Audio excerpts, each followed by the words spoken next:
सबसे पहले मैं माननीय मंत्री महोदय जी, मैं आपको शिक्षक जो सरकारी स्कूल में शिक्षक हैं उनमें और प्राइवेट स्कूल में शिक्षक हैं उनकी दोनों की गुणवत्ता, आपसे मेरा आग्रह है कि शिक्षक की गुणवत्ता को जब तक आप समय समय पर 3 साल 2 साल 4 साल 6 साल के अंदर 3 पीरियड के अंदर उसका एग्जामिनेशन या उसकी ट्रेनिंग पीरियड को आप नहीं लेंगे तो सरकारी स्कूल के जो बच्चे हैं वो बेहतर भविष्य उनकी सुरक्षित नहीं होगी। तीसरी चीज, जितना सरकारी स्कूल में और कॉलेजेस में बच्चे हैं 400 800 600 700 क्लास इतने कम है, 8 क्लास है, 9 रूम है, 8 रूम है, 7 रूम है और स्थिति यह है स्कूल और कॉलेज में कि 20% बच्ची के लिए मात्र शौचालय बना हुआ है। पानी कहीं भी सरकारी स्कूल में। सदस्य आप 6 बार मेंबर पार्लियामेंट हो ना? जी जी, 6 टाइम है ना। अब स्कूल का क्लासरूम तो उसका राज्य देखेगा, केंद्र देखेगा। नहीं, मैं वो नहीं कह रहा हूँ, मैं केंद्र पर आरोप नहीं लगा रहा हूँ अध्यक्ष महोदय, नहीं लगा रहा हूँ। मैं क्या कह रहा हूँ, मेरा वो है, मेरा कहना यह है कि जो बिहार या देश की जो सरकारी स्थिति है, आप सबसे ज्यादा बिहार कोटा में बिहार जाते हैं पढ़ने के लिए, आपको पता है अध्यक्ष महोदय, और कोटा में अगले साल लगभग 600 से 700 बच्चे किस तरह डिप्रेस के चलते आत्महत्या किए हैं, आपसे कोई चीज छुपी नहीं है। और आप वहां गार्जियन बन के, हमने कई बार सारे संस्थाओं के चेयरमैन से मैंने बातचीत की है, डिप्रेस में चले जाते हैं।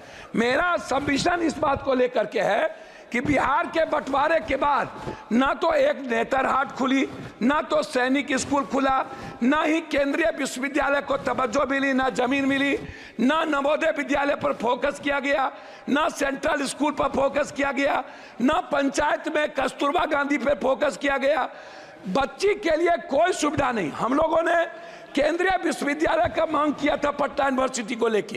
एक केंद्रीय विश्वविद्यालय भारत सरकार के द्वारा मोतिहारी में खुली, जिसका इतना अनैतिक है शिक्षा मंत्री महोदय, मैं चाहूंगा कि हर परिस्थिति में वहां के जो विश्वविद्यालय के वीसी है उनकी पूरी कदाचार की जांच जो मोतिहारी है उस पर, और पटना केंद्रीय विश्वविद्यालय को बनाने का मेरा आपसे आग्रह हो। एक पूर्णिया कोसी सीमांचल का पूरा दूसरा उपराजधानी, मैं पॉइंट पर दूसरी उपराजधानी है मेरा, मैं 2 मिनट में खत्म कर दूंगा अध्यक्ष महोदय, थोड़ा दूसरी उपराजधानी है। क्या आप केंद्रीय विश्वविद्यालय बनाने के लिए पूर्णिया कॉलेज को आप देखे हैं? दूसरा चीज है डीएलएड और बीएड, लगभग सरकारी कॉलेज में डीएलएड और बीएड को आपको खोलना चाहिए क्योंकि शिक्षक को बढ़ाने की जरूरत है। उसमें हम कस्बा में और जगह चाहते हैं, इंटर कॉलेज को हम चाहते हैं रुपौली, और साथ साथ हम चाहते हैं कोढ़ा। इंटर कॉलेज हमारे क्षेत्र में सबसे ज्यादा कम है, उसमें हम आगे आपसे आग्रह करेंगे।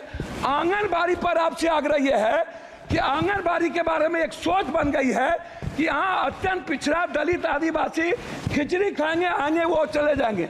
आंगनबाड़ी की सेविका की ना तो उसका क्वालिटी है, ना कोई क्वांटिटी है, ना उनकी तनख्वाह बढ़ती है और ना ही बच्चों को आने का कोई सुविधा है।